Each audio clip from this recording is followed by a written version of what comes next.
y damos la bienvenida al maestro Álvaro Córdoba Mendoza, intérprete de lengua de señas mexicana, quien nos acompañará durante la sesión de hoy.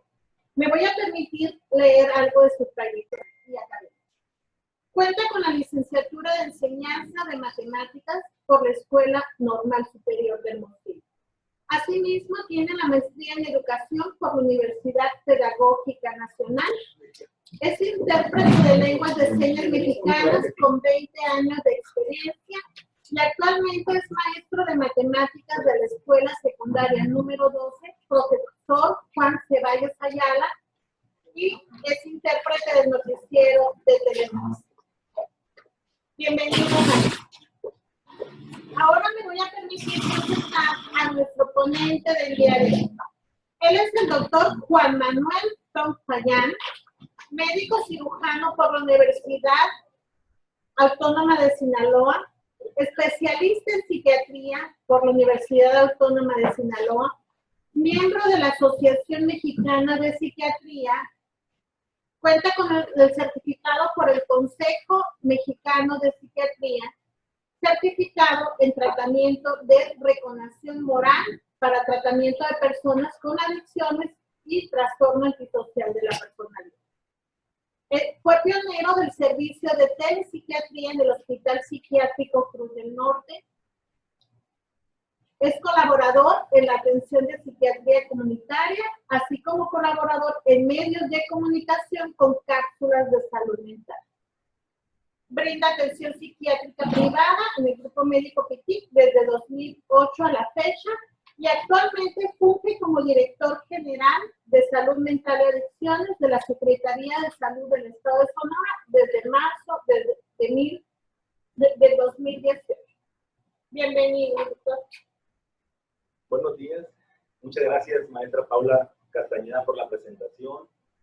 Gracias al maestro Víctor Guerrero, a la maestra Pati Calles, a la maestra Conchita, a la maestra Betty y a todo el equipo de la Mesa de Educación Socioemocional, que como bien lo decía la maestra Pati Calles, hemos tenido un trabajo arduo, pero un trabajo muy satisfactorio, un trabajo de verdad que yo lo sentí muy bonito porque nos permitió entrar a esa nueva normalidad también, que es la normalidad de la transversalidad, donde todos tenemos algo que aportar y el trabajo en equipo, como bien lo dice nuestra gobernadora, es el que mejor resultado nos da. Unidos logramos más, como dice ella, ¿verdad? Y bueno, vamos ya a entrar en materia, hablando de un tema que en lo particular a mí me gusta mucho, porque a veces los profesionales, que sea de la salud como nosotros, o de la educación como son ustedes, estimados maestros, pues nos vemos siempre como eso, ¿no? Y las personas,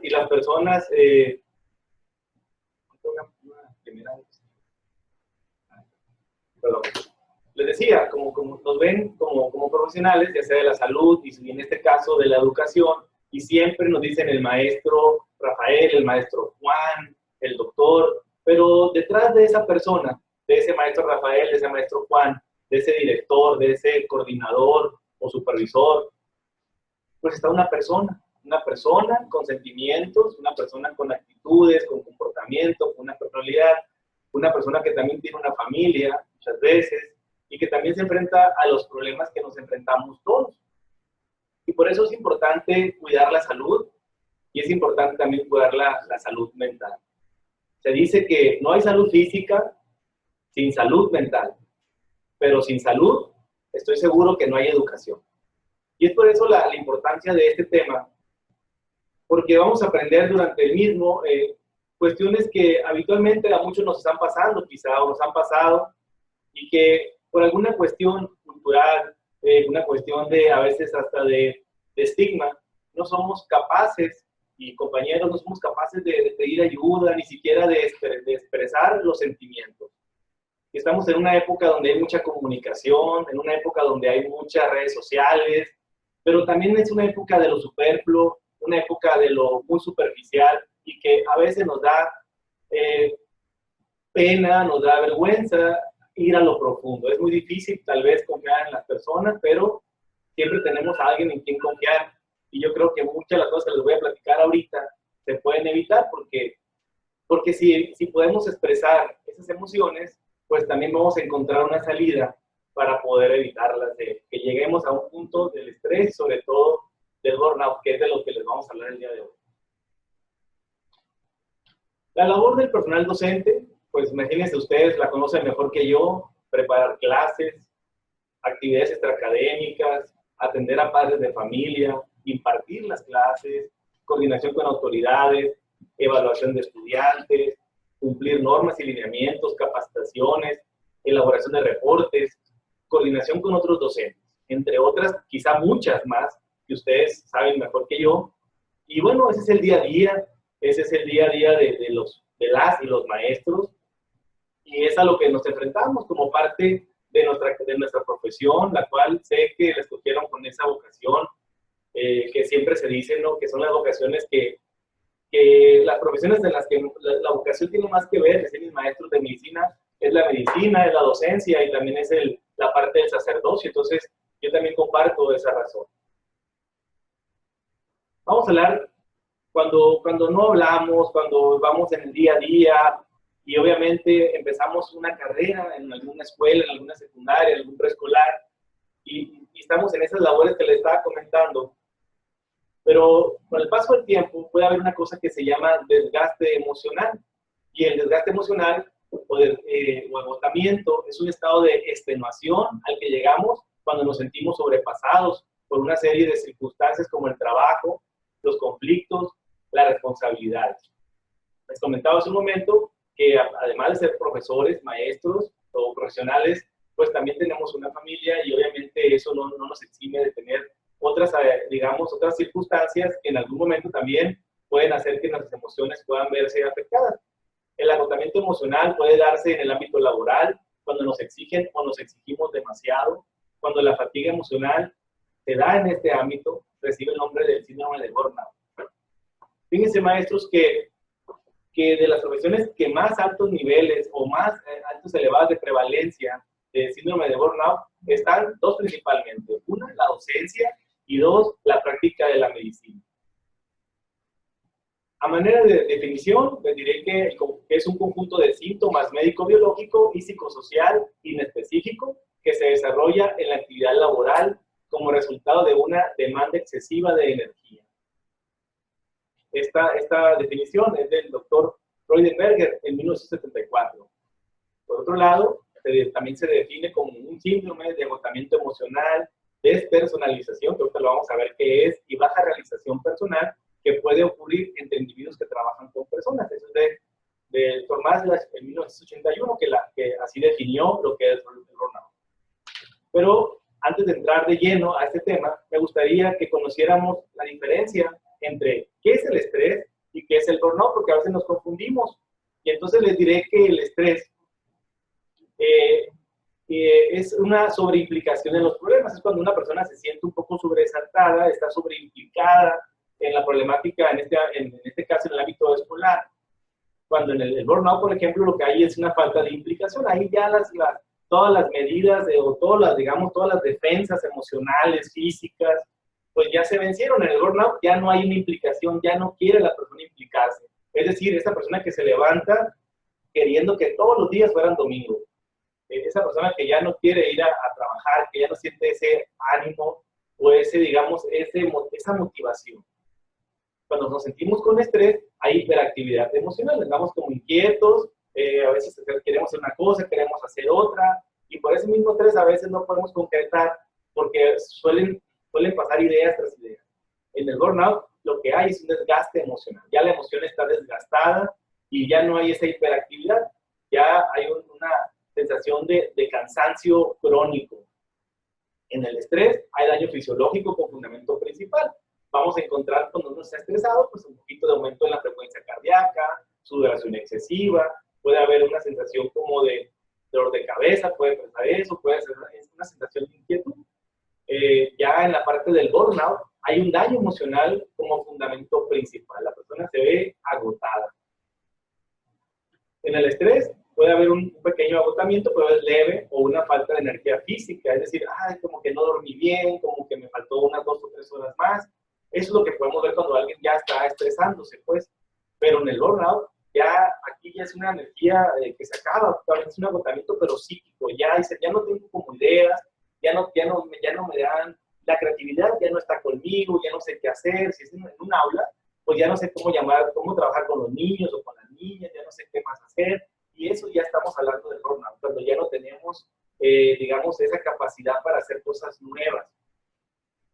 En el estrés puede haber depresión como una reacción para preservar las energías físicas, es decir, me siento un poco triste o me siento cansado por más de 2 semanas, pero aquí en el burnout vamos a encontrar que la depresión ya es una pérdida de ideales, es decir, ya no hay ese motivo para incluso vivir, ya no hay esa energía para seguir hacia adelante. Digamos que esta depresión ya es más profunda, ¿no? Y la persona ya no quiere, como le dije al principio, implicarse, ya no quiere participar.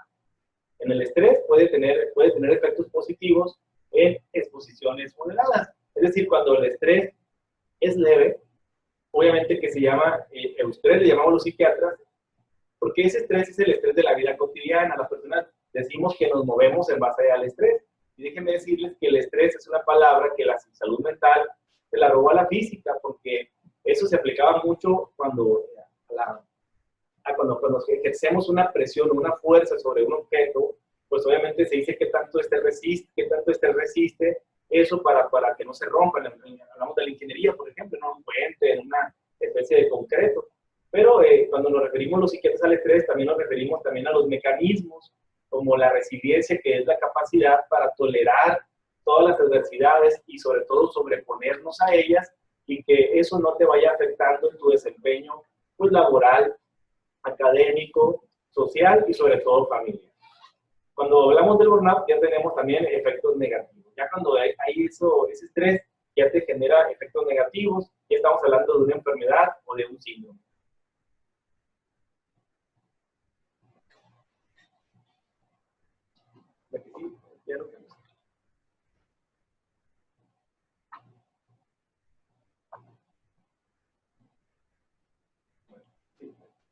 ¿Quién presenta síndrome de burnout?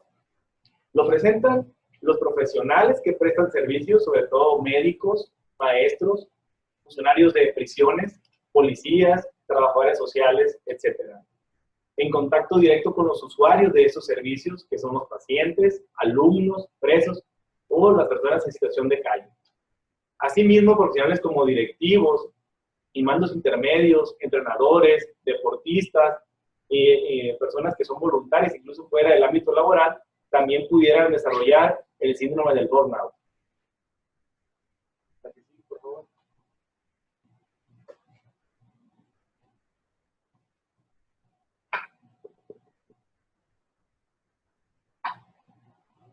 Como les comentaba, es muy frecuente en el área de la docencia. ¿Qué pasa? Cuando estamos todos los seres humanos, cuando estamos atravesando por cualquier cuestión que pueda generar estrés, cualquiera de la vida cotidiana, la vida laboral, cualquiera, los seres humanos tenemos esa gran capacidad de adaptación, nos vamos adaptando a situaciones diversas. Cada grupo de edad va a tener sus propias implicaciones, sus propias responsabilidades ante cualquier circunstancia o cambio. Uno de ellos también es la contingencia que estamos viviendo del COVID, y hablamos de la nueva normalidad, como ese cambio o esa adaptación social que debemos tener. Entonces, cuando hablamos de esta adaptación, vemos que un individuo que se enfrenta a una situación continua de tensión y malestar laboral presentará un síndrome general de adaptación. Es decir, si estoy estresado, obviamente que todas esas emociones y sentimientos que se van generando, pues no nomás son solas, porque a nivel del cerebro, y acuérdense que todas las emociones y todas las conductas están reguladas por el cerebro.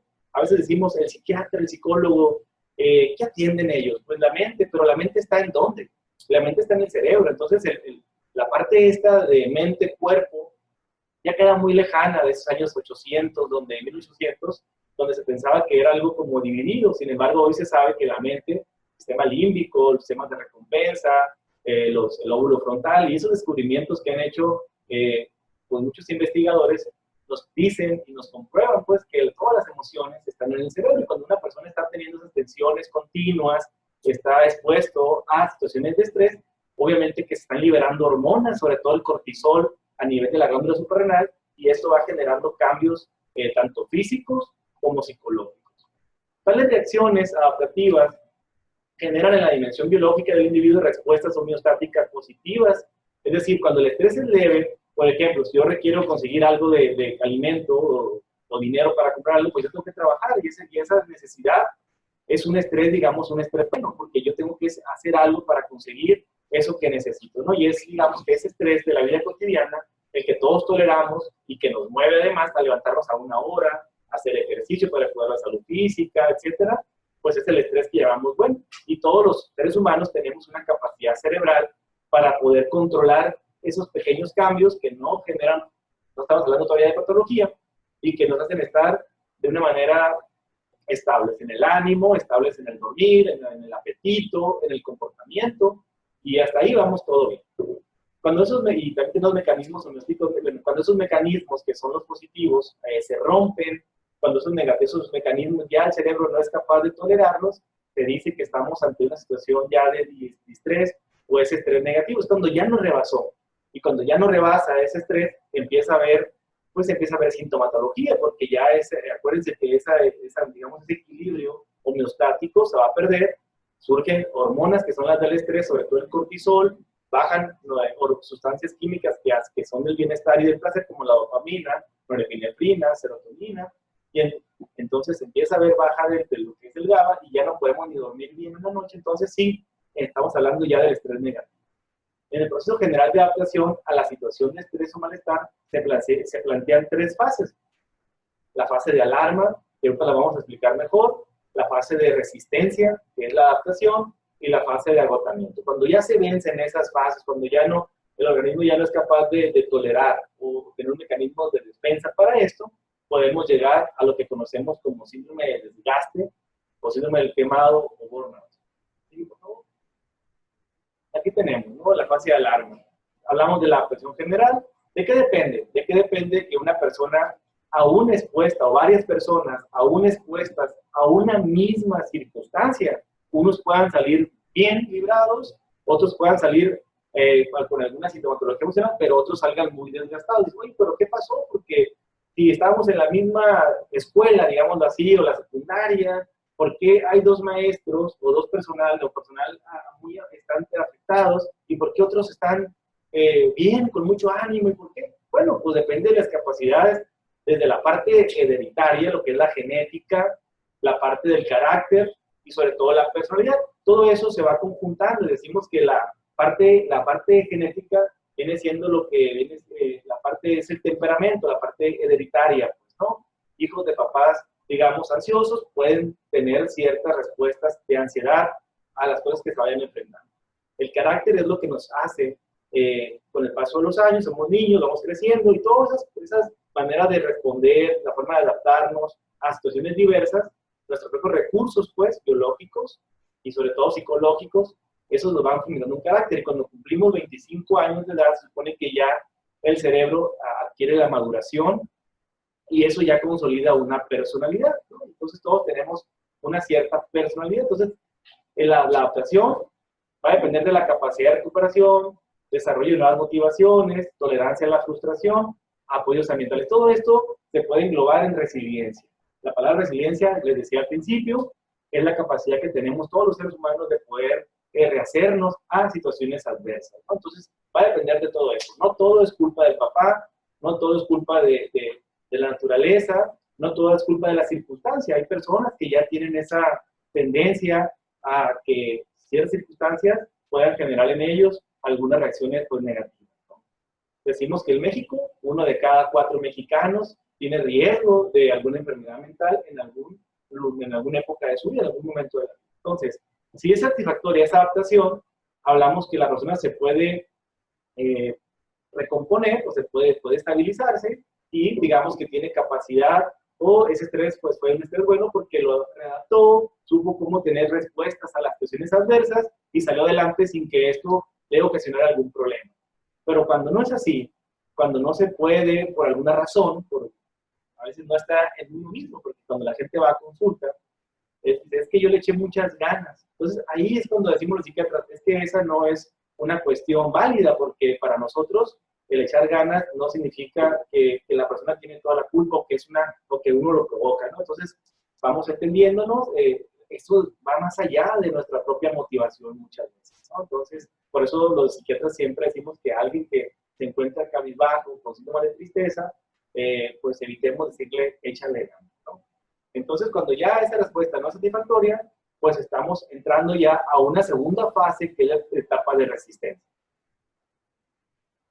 En la etapa de resistencia, vamos, es cuando el estado de agresión o tensión se prolonga, las reacciones de adaptación provocan que se inicie un proceso de resistencia a dicho estado. Esa etapa, que es una continuación de la primera fase, es así como un continuo, permite compensar los gastos de energía ocasionados por el estado de estrés y de este modo impedir el agotamiento del organismo. Durante esta etapa, el organismo secreta otras hormonas, que son los glucocorticoides, que es el cortisol que les decía, que se produce en las glándulas suprarrenales, que es la hormona del estrés, que esa hormona del estrés a veces también hace o provoca que haya aumento de la frecuencia cardíaca, hace que haya menos oxigenación a nivel del estómago, de las arterias, de la irrigación arterial a nivel del estómago, provocando la gastritis, ¿no? Hace que se liberen también otro tipo de situaciones como dolor de cabeza, entre otras tantas cosas. Baja las defensas también. El elevado cortisol a lo largo de la vida provoca que bajen las defensas y muchos oncólogos se menciona como un factor de riesgo muy alto para que alguna persona con cierta predisposición pueda empezar a estar con algún cáncer, o personas con diabetes también puedan empezar a tener problemas de diabetes, digamos, a más temprana edad de la que quizá por genética estaba programado. A lo largo de esta etapa, las personas afectadas adoptan conductas diferentes. Algunos se preparan para afrontar el estrés. Y aquí es donde yo les digo, compañeros, que cuando una persona, y una manera de afrontar el estrés también es hablándolo, que el mensaje que yo les quiero dar el día de hoy es que no nos quedemos callados, que siempre busquemos externar nuestras emociones, nuestros sentimientos, porque el hecho de sentirse cansados o fatigados por alguna circunstancia no los hace ni más débiles, ni alguna condición, digamos, especial. Solamente somos seres humanos que en cualquier momento podemos atravesar por situaciones complicadas. Otros siguen viviendo sin preocuparse por solucionar su estado o tratando de evitar situaciones que pueden activar. ¿A qué sigue, por favor? Bueno, entonces si se va continuando, si no hay una parada de esto, avanzamos a lo que es la tercera fase, la fase de agotamiento. Cuando se presenta este cuadro constante y severo de estrés, el organismo pierde su capacidad de respuesta y se agota. El estado de estrés es tan intenso que la persona afectada ya no puede afrontar las agresiones, digamos, agresiones, el estrés, pues, ¿no?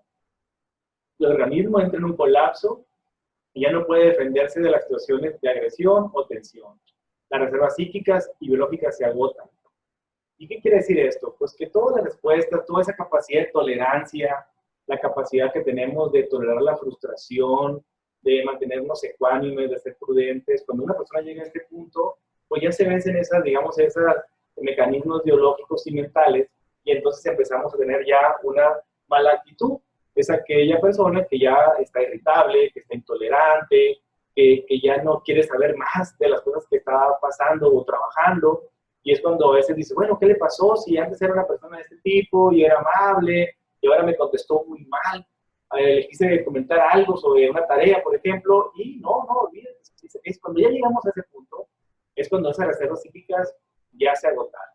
Durante esta fase es probable que la persona afectada desarrolle algunas patologías que provoquen que el organismo pierda su capacidad de activación. Imagínense esto, digamos, en el ámbito laboral, pero si hablamos de que la persona también tiene una familia, pues imagínense esta persona en su casa, no queriendo atender a los hijos, a la esposa, o si es mujer, al esposo, que ya no tiene esas ganas de salir los domingos, que no tiene ganas de salir a jugar con los hijos, compartir momentos, que se la quiere pasar solamente o que nada más puede estar, digamos, en cama.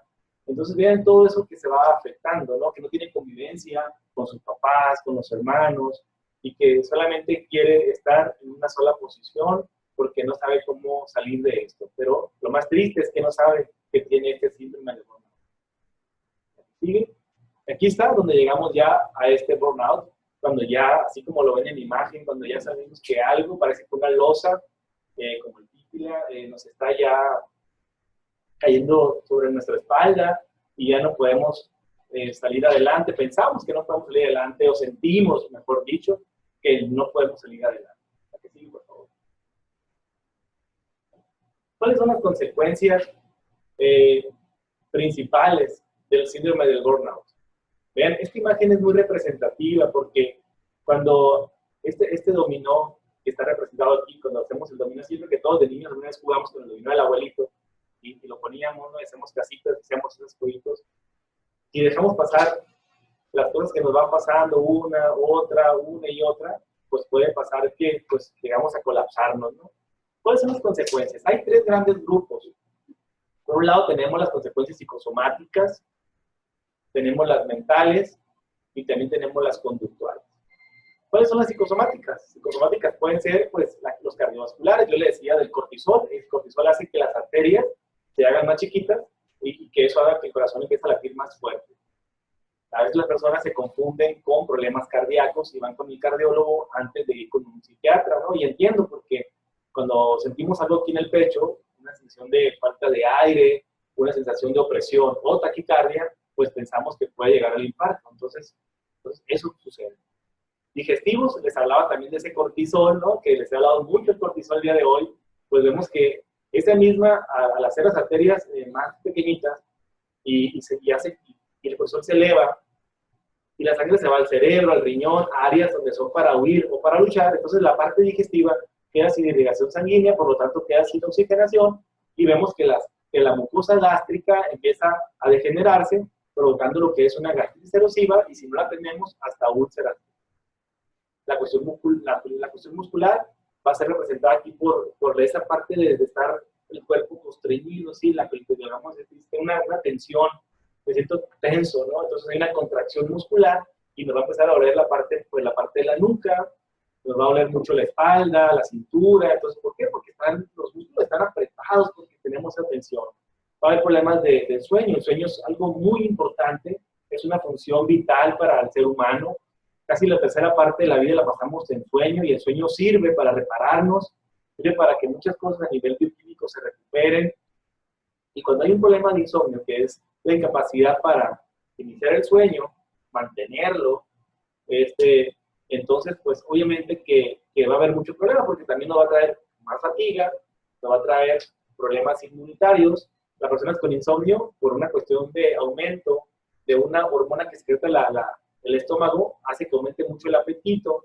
Entonces eso hace que la gente que tenga insomnio tenga apetito. Quien haya padecido insomnio de ustedes podrá acordarse que a veces están 11, 12 de la noche y que lo que hacen es bajar a veces al refrigerador o comer algo porque sienten apetito, porque hay una sustancia que se llama leptina que baja su nivel y la leptina es muy importante para que mantengamos esa saciedad.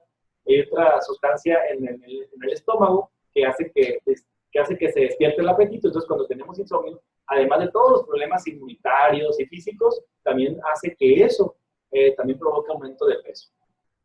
Por eso es muy importante cuidar el insomnio en los niños, por ejemplo, ¿no? En la parte de la salud mental, pues vemos que va a haber primero tristeza, y si la tristeza se va quedando pues todos los días, por lo menos 2 semanas, todos los días, la mayor parte del día, y aparte hay esa disfunción ya para sentir placer, entonces estamos hablando de un problema de depresión. Podemos encontrar también irritabilidad o impaciencia, imagínense, maestro así, que a la tercera venga el niño y uno ya responda a veces con sí, o sea, entonces esa impaciencia o en la casa, o donde nos encontremos, o cuando vamos a comprar algo y no nos están tratando bien, que de repente, siendo desde antes personas que por lo general somos tolerantes, que no tengamos mucha paciencia en una fila o algo así, ¿no?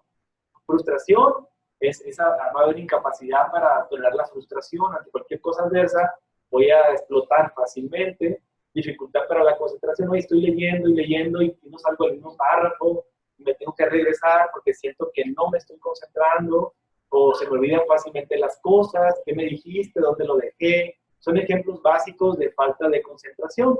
Problemas de ansiedad, la ansiedad es esa sensación de inquietud, es la sensación de no poderse relajar. Entonces aquí esa ansiedad, además del trabajo, la podemos vivir en casa cuando ya no podemos ver una serie con nuestros hijos, nos estamos parando, nos sentamos, no podemos estar quietos ni sentimos que nos podemos relajar. Obviamente, aquí tener problemas sentimos culpa porque, oye, pues no quiero ser así con nadie, no quiero portarme mal, no estoy en mí, no siento que sea yo, no soy yo, no me conozco en este momento y sentimos mucha culpa. Entonces cuando llega la culpa puede aumentar más la depresión y pensar que solamente puede haber ideas como de morir porque es la única solución, y muchas veces hay gente que puede llegar a la idea del suicidio y del suicidio. En la parte conductual, vean todas esas consecuencias, vean hasta dónde puede llegar una persona con ese síndrome de burnout. Por eso es importante la atención. Y sobre todo decirles que todo esto se puede ir evitando. Si yo paro aquí rápido esa ficha de dominó, pues quizás no pasen esto. Entonces sí es importante no darle paso a que vayan aumentando los problemas en esas fases que mencionamos hace un momento. En la parte conductual, vemos que hay problemas interpersonales. Si estamos en una relación de pareja, pues si tenemos todo esto, imagínense cómo vamos a tener dificultades para relacionarnos con nuestros niños, niñas, adolescentes, sobre todo en una etapa muy difícil, los maestros de secundaria, pues todos, ¿no? Tienen una tarea muy difícil, pero sobre todo en esta época de cambio, de que los niños también son irritables, ya son adolescentes, ya no son niños, entonces ya estar trabajando con esas emociones, con esas niñas y niños que ya no son esos niños, ahora son adolescentes, que tienen muchos cambios, y si además yo me siento ya con algo que no estoy bien, pues qué combinación puede ser tan desagradable a veces, ¿no? Comunicación y trabajo en equipo, eso también se va perdiendo, ya no me siento confiado, ya no me siento bien, ya no quiero participar, me alejé de los grupos de chat, ya no tengo esa creatividad ni ese entusiasmo de los lunes, ni siquiera quiero que me estén hablando mis compañeros. Eso se puede afectar, pero también la comunicación en el hogar, en la casa.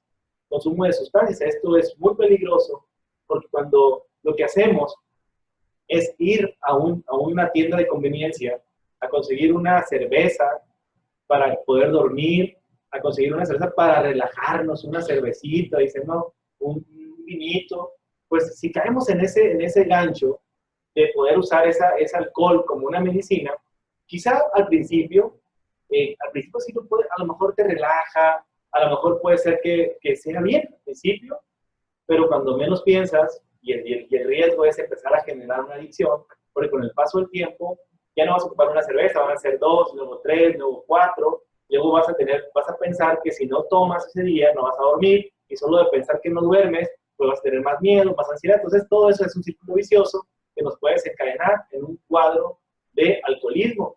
Y si después del alcoholismo o del alcohol, dices, bueno, y si fumo cigarro de marihuana, algo que es natural, entonces vamos quitándole ya esa percepción de riesgo que nos hace caer en las adicciones. Problemas de alimentación, les decía, el que no duerme, pues tiene problemas de alimentación, pero también el que es ansioso, también puede tener problemas de la alimentación y empezar a tener ese comer por ansiedad, con aumento de peso, baja autoestima, sensación de culpa, o bien lo que es la bulimia o la anorexia, ¿no? La bulimia es esa sensación de comer de manera compulsiva, y que después buscamos, viene por un lado el atracón, que es eso el atracón, y después buscar medidas compensatorias para pagar la culpa de haber comido tanto, ¿no? Entonces, como la purga, como ejercicio excesivo o alguna pastilla, ¿no? También podemos caer en violencia, y eso es muy peligroso porque gran parte de las violencias intrafamiliares pues se dan por eso, porque la persona, los pilares de la familia, sea el papá o la mamá, en un estado emocional no adecuado, pueden tener reacciones de frustración, de ira, y eso llegar a la violencia. Vean cómo tantas consecuencias existen, cómo tantos problemas pueden existir, pero la buena noticia es que todo eso se puede evitar. Y por eso es que estamos atendiendo con esta plática y el hacer la conciencia, hacer que cada quien que nos está viendo y nos está escuchando, pues pueda tener conciencia de que si esto le llegara a pasar algún día o a un compañero, pueda acercarse y comentar un poco de lo que aquí estamos platicando. ¿Cuáles son las consecuencias en el espacio laboral?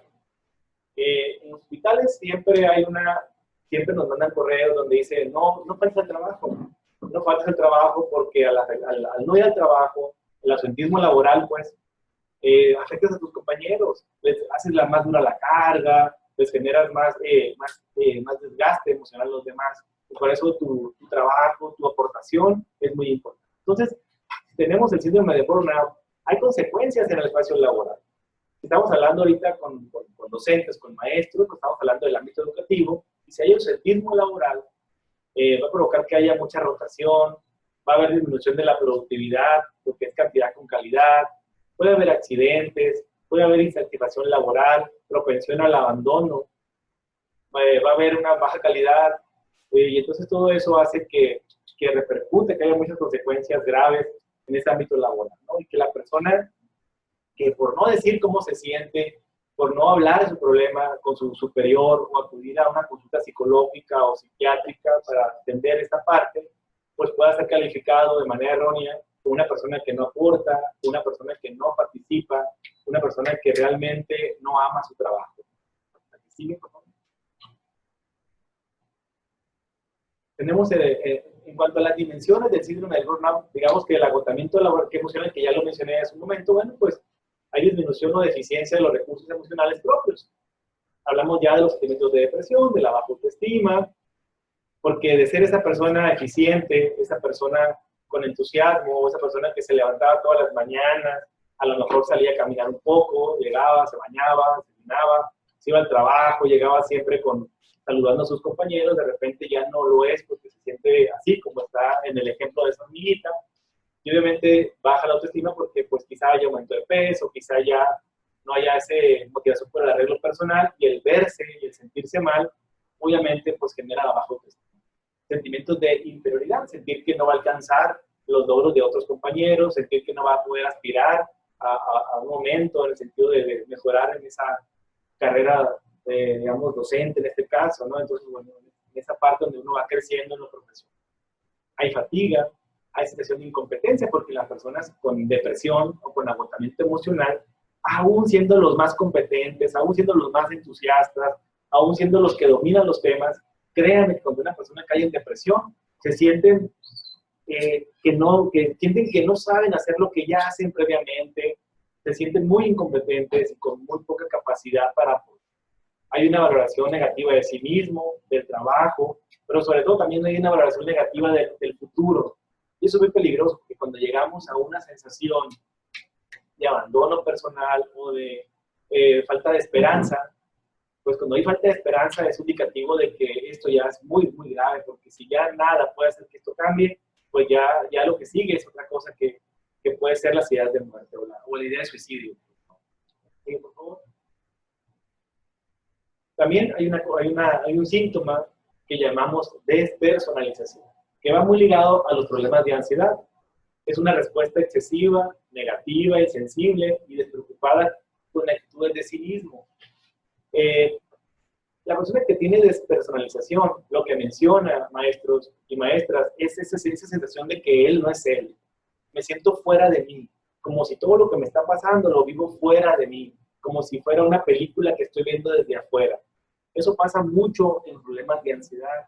Y entonces también sucede cuando alguien tiene síndrome de burnout. Entonces hay cambios negativos en las actitudes, hay dificultad en la relación con otras personas o irritabilidad, hay carencia de motivación para realizar su trabajo, conductas despectivas hacia los receptores de servicios. Ya no quieren saber nada del trabajo y sobre todo pueden empezar a culpar a los demás de las cargas que ellos sienten. Pues, ¿no? De las cargas que pueden ser normales, pero que en este síndrome la dimensión de la carga ya parece que es muy grande. Todo parece como imposible ya porque hay mucha carga y mucha sensación negativa, mucho agotamiento emocional. ¿Se sigue?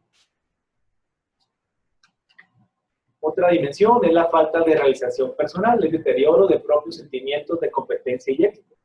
No pueden centrarse en la tarea porque hay una falta de concentración. Les hablaba yo de la falta de sustancias químicas, neurotransmisores, pues, esenciales para que podamos tener concentración. Entonces, si no nos podemos centrar, pues hay esa falta de motivación laboral, hay un sentimiento de fracaso porque pareciera que nada sale bien. Es que no voy, pero luego llego y no soy el mismo, pues. Y espero que llegue ese viernes, el lunes sí, llega el lunes y nada. El próximo ciclo escolar vengo con todo y nada. Vacaciones de Semana Santa y después voy a llegar con todo y nada. ¿Por qué? Porque no ha pasado realmente nada con esa persona. Ha seguido ese camino de depresión, de ansiedad o de burnout y pensamos que esto va de un día para otro se va a quitar cuando es una cuestión ya biológica que requiere un tratamiento. Entonces, por eso es que hay esa sensación de fracaso. Es que lo intenté y no puedo, dicen ellos en las consultas. Pero, sin embargo, atrás hay una cuestión ya biológica que no depende y se escapa realmente de la motivación. hay comportamiento de evitación con compañeros, como no quiero hablar de lo que me pasa, pero sobre todo no quiero que me vean, porque no faltará quien, oye, ¿qué te pasa? Te veo motivado, te veo como, ya no vienes, ya no te gusta el café, etcétera. Entonces, uno empieza a aislarse de compañeros, pero también de la familia. Entonces, es que yo nomás me quiero pasar acostado, ya quiero que sea la noche para dormir, ya quiero que llegue el viernes para llegar y dormirme y a mí ya no me hablan. Entonces, eso es lo que pasa, es una conducta que sucede cuando las personas ya se sienten devastadas. Hay incapacidad para soltar la dinámica interactiva. Les digo, solamente queremos estar aislados. ¿Sí? Vamos a hablar ahora de estudios o sobre el síndrome de burnout en educación básica. Y se han estudiado cosas de esas situaciones o aspectos sociodemográficos, trabajo, hablando de categoría, situación o antigüedad, en el caso de la docencia, la planeación, elaboración de material, proceso de evaluación, vida cotidiana y burnout. Adelante. ¿Sí? Este es un estudio sobre el síndrome de burnout en maestros de educación básica. Aquí tenemos estos estudios del doctor Aldrate y colaboradores. Entonces vieron ellos la prevalencia del síndrome de burnout según escala de valoración por dimensiones en maestros de educación básica de nivel primario. Y vemos que aquí está la calificación, ¿no? De agotamiento emocional de esos maestros, pues vean, un 36% fue bajo, medio 37% y alto 25%. Baja realización en el trabajo, 50% salió bajo, 28% salió medio, 21% de ellos salió alto. En lo que es la despersonalización, vemos que un 80% bajo, medio fueron 14.3 y alto 5.6. En otro estudio que midió el número de áreas del burnout en las que se encuentran afectados los maestros de educación básica a nivel primaria, vimos que 20% reportó pues, que no tiene ninguna afectación.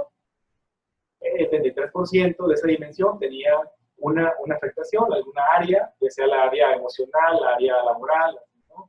37% tuvieron 2 y 8.3 tuvo 3 áreas afectadas, ¿no? Y vean cómo estos maestros, si ustedes suman todo, pues da arriba de casi 90%, casi 80% estaba afectado, ¿no? Entonces es muy importante, quiere decir que es una realidad que está presente, pero a veces no la queremos ver. ¿Sí? Este estudio sobre el síndrome de burnout, el maestro de educación, también ahí está. Ahí se estudiaron la antigüedad, son efectos más bien sociodemográficos, ¿no? Como antigüedad, estado civil, género. Algo muy importante que también nos pasa mucho a los médicos es la doble jornada laboral. Entonces, eso como factor de riesgo para el síndrome de burnout es muy elevado, ¿no? Sabemos que las cuestiones también económicas hacen que los profesionistas tengamos dos o tres jornadas laborales. Hay gente que trabaja lunes, en la mañana, en la tarde, pero los sábados y domingos tienen su puestecito, o bien trabajamos en dos áreas diferentes. Todo eso sí son factores de riesgo ya muy estudiados que hacen que no tengamos tiempo para ocio, que no tengamos tiempo para reponer energías. Con el paso del tiempo y de manera crónica pudieran generar desgaste emocional o bien llegar al burnout. También se estudió apoyo para la realización de actividades domésticas, escolaridad, tipo de sistema, tiempo para la realización de tareas. Tiempo para realización de tareas. ¿Qué sigue? Los comportamientos más destacados del profesor con síndrome de burnout son la insuficiencia o la dificultad para crear iniciativas en sus sistemas de actividad. Es decir, esta persona, este profesor, ya esa creatividad o iniciativa va a estar muy baja. Y la compulsiva necesidad de abandono de la tarea, es decir, llega, así como ven ustedes esa imagen, donde queremos el lunes en la mañana que ya sea viernes en la tarde, ¿no? O que cada noche al despertar, al dormirnos, pues, pensamos en no querer mañana volver, pues, ¿no? Es lo que sucede, es un pensamiento recurrente, como si eso realmente nos salvara, pues, el hecho de que mañana algo pasara para no ir a la tarea. ¿La que sigue? Bueno, ¿cómo se estudia el inventario, digamos, cómo se estudia el burnout? En salud mental es muy difícil encontrar biomarcadores. Si hablamos de diabetes, pues en un estudio de glucosa sérica, que es en la sangre, y la glucosa, digamos, la glicoproteína, la hemoglobina glucosilada, perdón, son marcadores biológicos en diabetes que nos dicen cómo puede comportarse el tratamiento y la evolución del paciente. En salud mental, lamentablemente no hay biomarcadores. Y lo que tenemos son inventarios, son escalas, son reportes que nos ayudan a calificar una serie de síntomas que nos hagan saber primero un diagnóstico o ayudarnos con un diagnóstico además de la clínica, pero también ver grado de severidad y pronóstico. En este caso, para valorar burnout, tenemos el inventario de burnout de Maslow, el MBI, que fue en el que se basaron los investigadores de los estudios que presentamos en este momento.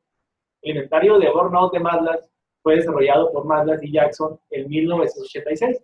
Se caracteriza por asumir que el desgaste psíquico es considerado como un síndrome caracterizado por sentimientos de agotamiento emocional, despersonalización y baja realización personal en el trabajo. Es un instrumento construido por 22 ítems que se valora con una escala tipo Likert de 7 puntos. ¿Sigue? Aquí me voy a detener un momento, queridos maestros y maestras, para hacer un pequeño ejercicio, ¿no? Vamos a darnos unos minutos nada más. Aquí está la escala. Si se dan cuenta, son algunos reactivos, no son todos.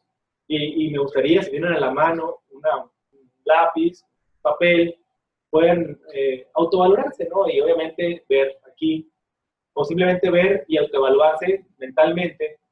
Y voy a empezar a leer los reactivos y ustedes pónganse en la escala, en el calificativo que ustedes consideren que les ha pasado, ¿no? Entonces, empezaríamos con la primera, que es, debido a mi trabajo, me siento emocionalmente agotado, ¿no? Y 0 es nunca, y ahí está 1, una vez al año, 2 veces al mes, algunas veces al mes, una vez a la semana, varias veces a la semana o diario, ¿no? Así en esa escala vamos, la escala de Likert, ¿no?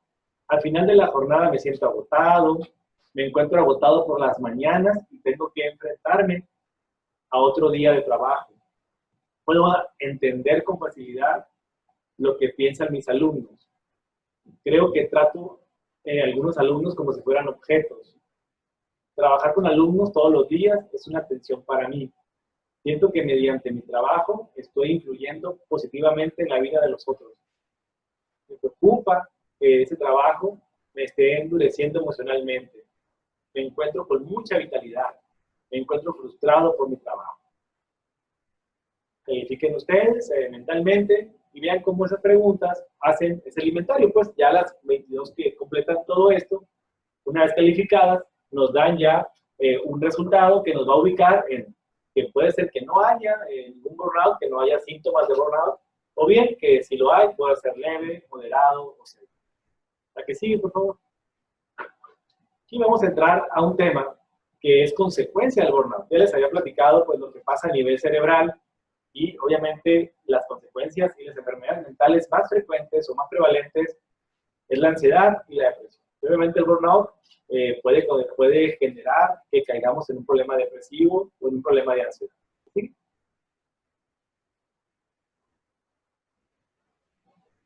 Bueno, ¿y qué se puede hacer? Porque ya hablamos ahorita de consecuencias, de mecanismos, de factores de riesgo. Y obviamente el punto medular de esta plática es qué se puede hacer si yo me siento mal. ¿Qué puedo hacer si yo tengo alguno de esos síntomas negativos y que apenas voy en la primera ficha que se está cayendo? O bien soy ese cabecita de cerillo que apenas se está incendiando antes de que se quemen todos los demás aspectos de mi vida, ¿no? Si este fuera un total. Pues fíjense, queridos maestros y maestras, que hay mucho que hacer, que se pueden hacer muchas cosas para evitar que haya primero burnout. Siempre la medicina preventiva, la prevención siempre es lo más importante que la medicina, digamos, ya de tratamiento o curativa, que llamamos los médicos. Entonces, primero voy a hablar de la prevención y luego vamos a hablar de lo que es la atención, ¿no? ¿Sí? Permíteme, doctor. ¿Quiere que no pudieron realizar la valoración? Que se les sí, pone claro. un poquito Sí, de claro que sí. Con mucho gusto, ¿eh? Así. Claro que sí, queridos maestros, con mucho gusto. Le vamos a dejar un minuto. No le voy a leer yo, nomás para que... No, vamos a darnos un minuto más.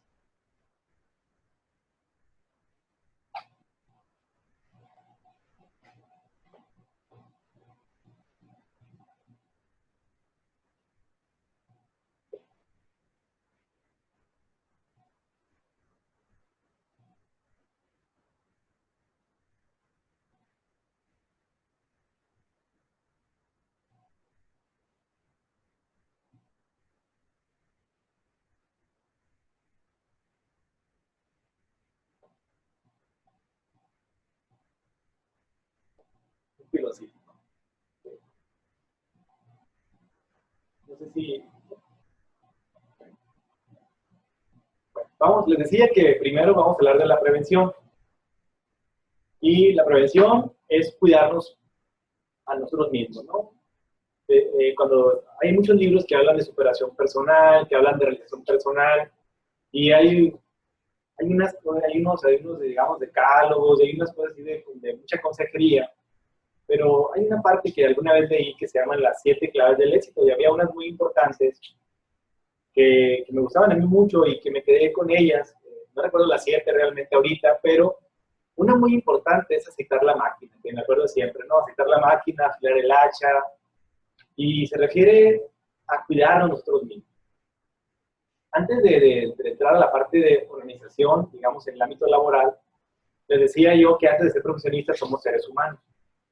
Y que la resiliencia, con ella se nace con aspectos que nos cuidan, pero también la resiliencia se puede ir trabajando, se puede ir forjando, se puede ir haciéndose, uno se puede hacer más fuerte, mi gran doctor, uno puede fortalecerse mentalmente. La respuesta es sí, absolutamente sí, cierto. ¿Y qué se puede hacer para ser más tolerante? ¿Qué se puede hacer para ser más resiliente? Para tener más capacidad, para ser menos explosivo. Pues primero cuidarnos mucho nosotros y hacer cosas que nos ayudan a mantenernos sanos y fuertes. Primero, el ejercicio físico. Mucho se habla de las ventajas del ejercicio físico. Los maestros de educación física que nos están escuchando no me dejarán mentir. Hay muchas ventajas, hay muchas cuestiones muy importantes porque son antidepresivos y ansiolíticos naturales el hacer ejercicio. Y no me refiero al ejercicio profesional ni al llevarse al gimnasio todos los tardes o las mañanas. No me refiero a ese tipo de ejercicio que también es muy bueno. Me refiero a ese ejercicio, digamos, recreacional, de 30 minutos, al menos 3 por semana de caminata, de algún trote. Puede ayudarnos mucho para mantenernos saludables, para generar buen sueño, para que se secreten sustancias químicas como dopamina, como endorfinas naturales, que nos ayudan mucho al bienestar y nos ayuda bastante bien a tolerar mucho la frustración. Cuando una persona se propone caminar 10 minutos y después de una semana 5 más, se está venciendo a sí misma, se está convenciendo a sí misma, y eso le ayuda a que se pueda también imponer en situaciones adversas de la vida cotidiana. Una buena alimentación, evitar el alcohol, el tabaco, el exceso de café, nos ayuda mucho a mantenerse tranquilo. El café no es malo, el café no es malo en las mañanas, no es malo a mediodía, pero sí en exceso, pues las cosas no son buenas, entonces sí tener que cuidar mucho, 1, 2, 3 tazas de café al día, a lo mejor pueden ser bien, pero ya después puede ocasionar cafeinismo, que es también tenernos temblorosos o un estado de tensión. Evitar la comida chatarra, evitar las grasas, porque las grasas hacen que en las arterias haya menos oxigenación cerebral, y eso determina muchos cambios también a nivel psíquico. Comer frutos secos, almendras, cacahuates, nueces, nos ayudan porque son elementos o sus alimentos ricos en triptófano, que son precursores de la serotonina, y nos ayudan mucho a mantener también el equilibrio. Los antioxidantes también para mantener defensas, entre otros. Entonces, como ven, el sueño, ese sueño que hay que cuidarlo como oro molido, créanme que es nuestra medicina natural, es nuestro reparador de cada día, y que nos prepara para el día siguiente. Entonces, si dormimos bien, hacemos ejercicio, nos alimentamos de manera correcta, muchas frutas, verduras.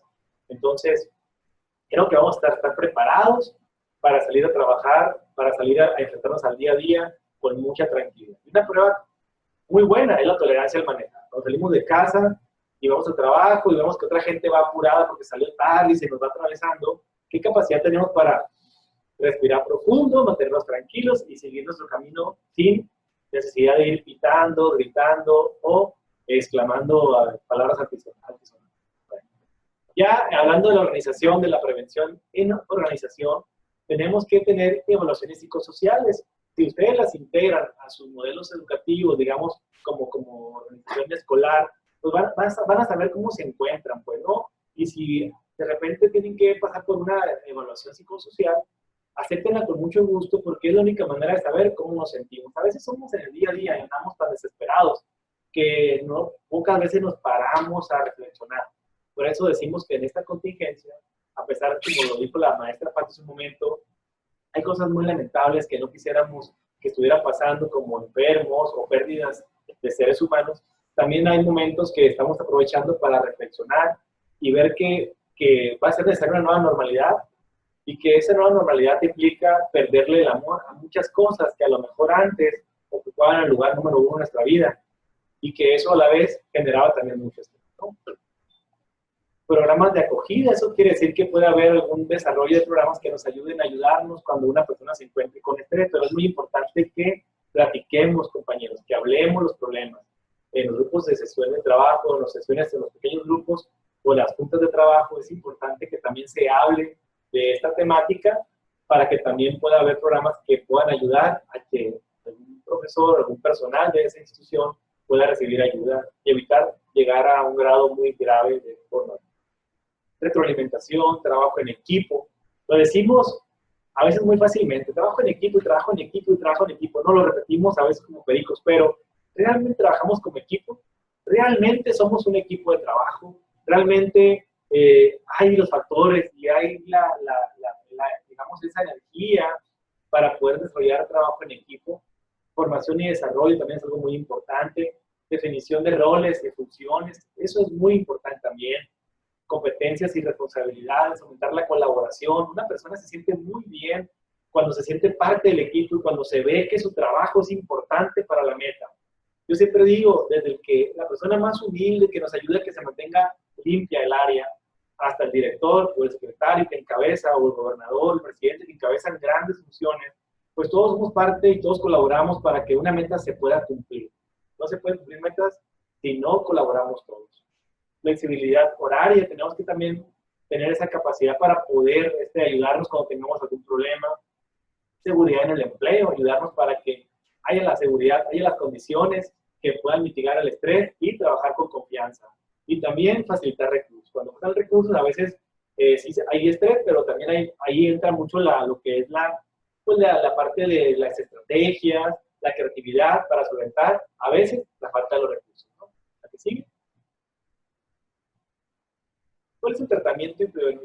Siguiendo con el tratamiento del síndrome de burnout, pues consisten en estrategias que permiten modificar los sentimientos y pensamientos referentes a los tres componentes tales como proceso personal de adaptación de las expectativas a la realidad cotidiana. Muy importante trabajar con este proceso personal de cómo nos vamos a adaptar. A veces solos no podemos. Necesitamos la guía de un psicólogo que nos vaya orientando, nos vaya ayudando a ponernos en el contexto real de las cosas y empezar a cambiar pensamientos desadaptativos, pensamientos irracionales, por pensamientos y actitudes que nos puedan o nos permitan mejorar una adaptación.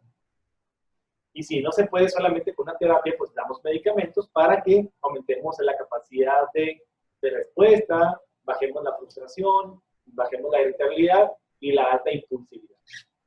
Esos medicamentos, pues bueno, no son ni son controlados, ni son adictivos, ni van a generar ningún problema si son recetados o son prescritos por un médico especialista en el tiempo y la cantidad necesaria. Equilibrio de áreas vitales, familia, también aquí hay que ser muy realistas, pero sobre todo también muy honestos con nosotros mismos y voltear a ver hacia la familia y ver cómo está la familia, qué falta en la familia, y empezar a darle equilibrio en tiempos, en afectos, y que lo afectivo sea lo efectivo, ¿no? Entonces, que la parte afectiva, esa parte afectiva no por nada del mundo se vea rebasada o se vea superada por la parte efectiva, ¿no? Afectivo es mejor que efectivo. Amigos también es importante, amigos de los buenos, amigos aquellos que te ayudan, que te escuchan, que te orientan y que a veces también te llaman la atención. Esos son los amigos verdaderos, no los compañeros de tomada o los compañeros que solamente están para la fiesta, pero no te quieren escuchar en una situación de estrés, que cuando tú les quieres platicar un sentimiento, pues parece que se esfuman. Esos no son amigos, son compañeros de otras cosas, ¿no? Aficiones, volver a las aficiones, si a ti te gusta caminar, correr, disfrutar de algún deporte, verlo, pues adelante, no esperar a que tengas ganas para hacerlo. Yo siempre digo que aquí uno empieza a caminar como un engrane que estaba duro y al momento de hacerlo andar, solito va a ir caminando, se va a ir dando, ¿no? Descanso es parte importante también del organismo. Dormir es parte del descanso, ¿no? Trabajo. Fomento de una buena atmósfera en equipo, espacios comunes, objetivos comunes. Siempre el ambiente laboral, la buena atmósfera siempre va a ser, digamos, básica y fundamental para que podamos evitar el burnout. Qué bonito se siente amanecer y decir, ya voy al trabajo, y ir con muchas ganas, de saludar a los compañeros, de trabajar con las niñas, con los niños, con los adolescentes, ir emocionado porque vas a dar un tema, o vas a hablar de un tema bonito, o si tienes un tema difícil, ya llevas una estrategia cómo darlo. Eso es muy bueno, que te sientas a gusto y que tu trabajo sea considerado también como un segundo hogar. Eso es una parte muy sana, ¿no? Y limitar la agenda laboral, es decir, me voy a preparar. Aquí es muy bueno organizarse para que no sobrepasarnos, pues, no quedarnos más tiempo de lo habitual. Es bueno sacar la agenda en las horas que yo programé, sacarlas de la manera para no sobrecargarme de estrés y que con el paso del tiempo sea crónico, sea una manera de trabajar, y que esa manera de trabajar tan estresante nos va a llevar a un problema. A veces la gente dice, no sé si ustedes recordarán o tengan compañeros que dicen, no, es que yo trabajo, me espero al último porque yo trabajo mejor bajo estrés. Cuando ya tengo que ir todo el agua al cuello es cuando yo me empiezo a activar. Y aunque lo decimos a veces muy frecuentemente, en los estudios científicos se demuestra que no, a lo mejor sí, algún porcentaje muy pequeño de personas lograrán el objetivo, pero créanme que si se logra ese objetivo va a ser con un costo muy alto, muy caro a largo plazo. Es un costo muy alto a largo plazo. Entonces podemos, si nos programamos y vamos trabajando de una manera, digamos, programada, creo que nos va a quedar más tiempo también para descansar. Formación continua dentro de la jornada laboral. Es muy importante porque nos motiva mucho. Tener pláticas como estas, o de temas que nos gustan, y que la maestra Conchita, aquí presente, no me dejará mentir, cuando llevan capacitación o van formando, ¿no?, a los maestros, en este caso, o maestras, en temas que te gustan, uno se siente más motivado, te sientes mejor preparado, te sientes con más herramientas, y obviamente eso siempre va a abonar al buen desempeño laboral, y que la jornada laboral sea menos pesada porque me siento mejor preparado para enfrentarme a lo cotidiano. ¿La que sigue, por favor? Bueno, ya era la última, hasta aquí mi comentario, pero bueno, finalmente comentarles que el burnout es algo que se puede prevenir, y si alguno de ustedes o algún compañero que ustedes conozcan ya siente que tiene algo de estos síntomas, por más leves que parezcan, recordar que se puede atender, y que la única manera de atender cuando ya el cuerpo, cuando ya no somos capaces por los medios de sobrellevar esto, está la ayuda psicológica, de revisión psiquiátrica adecuadas, obviamente, para poder disminuir esto y empezar a tener una vida sin depresión, una vida sin ansiedad, una vida sin insomnio, una vida familiar plena, laboral plena. Se puede llegar a eso, compañeros.